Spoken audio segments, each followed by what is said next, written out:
I thought we could use a little playtime. Hey everyone, I'm Maggie, and today we're going to break down and explain Deadly Illusion's ending. And as is to be expected, a spoiler alert is now in effect. Mary Morrison is a successful author who has apparently taken a hiatus from her work.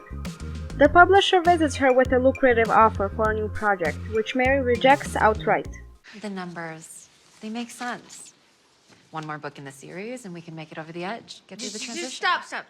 Stop. However, she is forced to take up the assignment because her husband Tom has lost half of their financial reserves through a bad business deal. 6 months ago and you're just telling me? Tom, how much? Well, nearly half. I think it was. Nearly half of the reserves? The author is apprehensive about her return to the job because she has the added responsibility of taking care of her twins. Elaine, Mary's friend, suggests she hires a full-time babysitter that will help her focus on her work. Oh, what you mean to say is nanny. I did not spend thousands of dollars to conceive those children just to spend thousands more to pay somebody else to take care of them. Mary interviews multiple prospects but can't seem to choose any particular person. She sees a silver lining when a young attractive woman visits her for a post. She identifies herself as Grace and strikes a good rapport on the first day itself. You must be with Huntsman Enterprises. Yes. Great, come on in.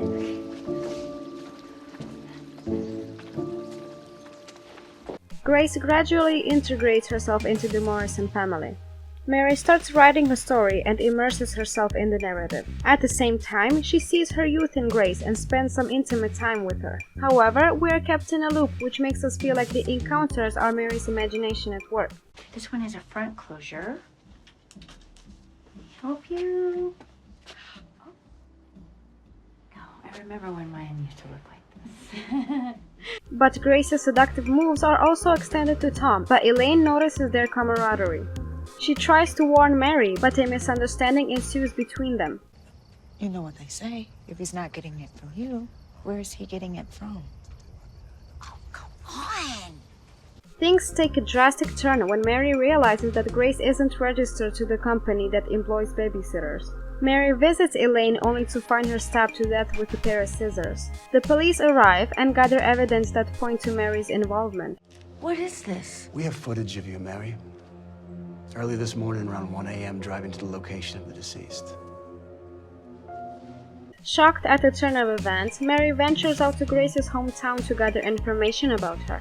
The truth is revealed, and she rushes to her home to prevent further damage.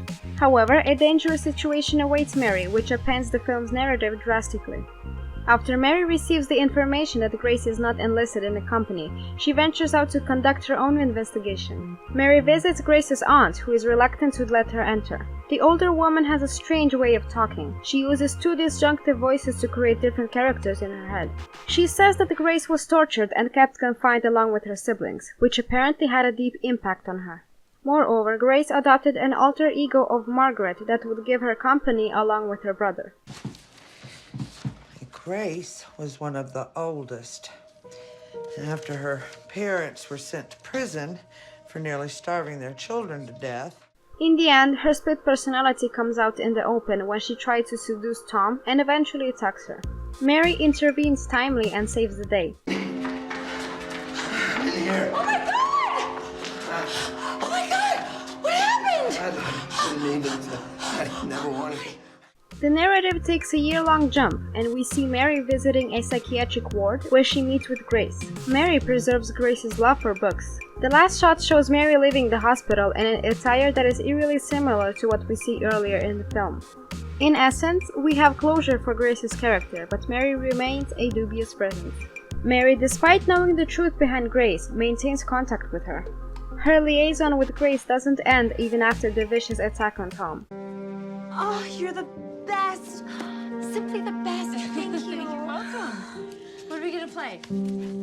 Crazy Eights. Okay. Mary's desires are not contained as she still sees the reflection of her youth in Grace. Perhaps her sexual camaraderie is not over yet, as Grace will always remain her muse. Her writer's block is cleared after meeting Grace, and hence she decides to stay in her vicinity. A wicked inspiration, Grace keeps Mary occupied with afterthoughts that help her stay productive.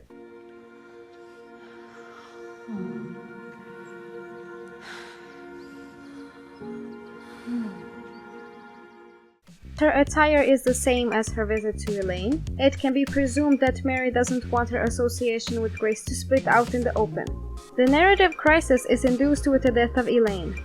She is brutally stabbed in her throat with scissors. The police examine the CCTV footage, and the fingerprints on the murder weapon hint at Mary's involvement in the crime.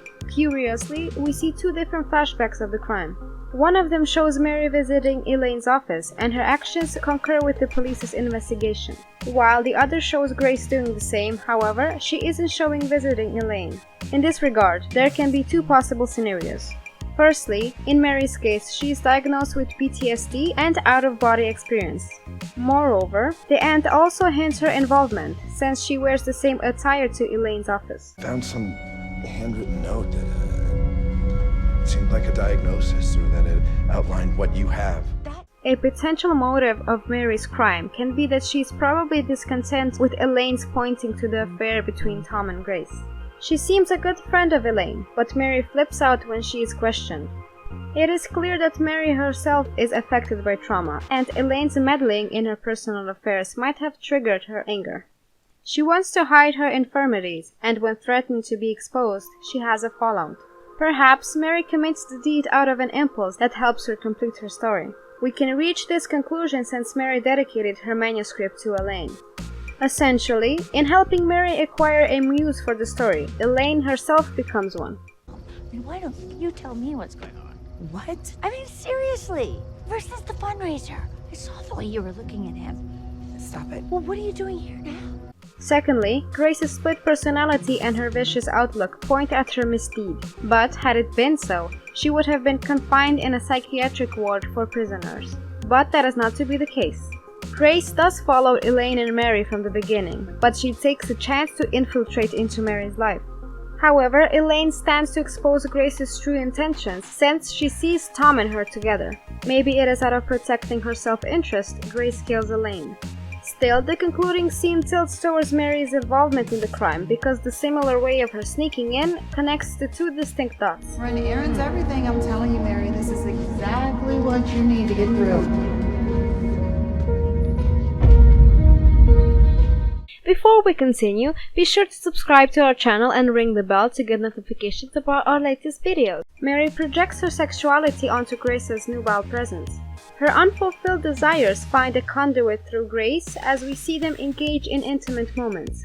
Mary sees Tom engaging in the act of sexual submissiveness with Grace. Mary loses her composure and shouts at Tom and Grace. We may perceive the events as Mary's nightmares, but they are too real to be dismissed.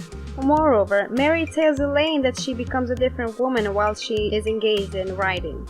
One probable explanation for these sequences can be that Mary is indulging in wishful thinking that takes the form of apparitions. But her own sexual encounters with Grace are authentic, as it doesn't give a sense of dissonance. On the other hand, the climactic moment when Margaret takes over Grace implies that she perhaps seduces Tom to gain control over his life. Tom apologizes to Mary while severely injured, indicating that he fell for Grace's temptation. Both lead characters experience a form of disjunctive personality. The film cleverly masks the truth in probability and leaves a lot for open interpretations. Essentially, it can be read as a conflict between the two personalities who mirror each other through their sexuality and desires. You deserve this.